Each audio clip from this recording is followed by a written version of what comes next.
गुढीपाडवा निबंध. गुढीपाडवा हा हिंदू नववर्षाचा पहिला दिवस आहे.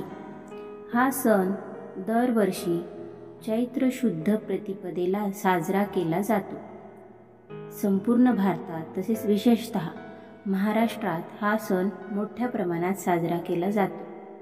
मराठी नववर्षाचे स्वागत करण्यासाठी घराच्या दारासमोर गुढी उभारली जाते.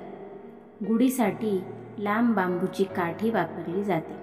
काठीच्या टोकाला रेशमी कापड बांधून त्यावर कडुलिंबाच्या, आंब्याच्या ढाळ्या, झेंडूच्या फुलांचा हार तसेच साखरेचा हार बांधून त्यावर कलश ठेवला जातो.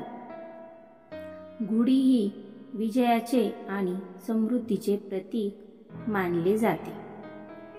असे म्हणतात की या दिवशी भगवान श्रीराम 14 वर्षाच्या वनवासानंतर अयोध्येत परतले. तेव्हा त्यांच्या स्वागतासाठी हा उत्सव साजरा केला गेला.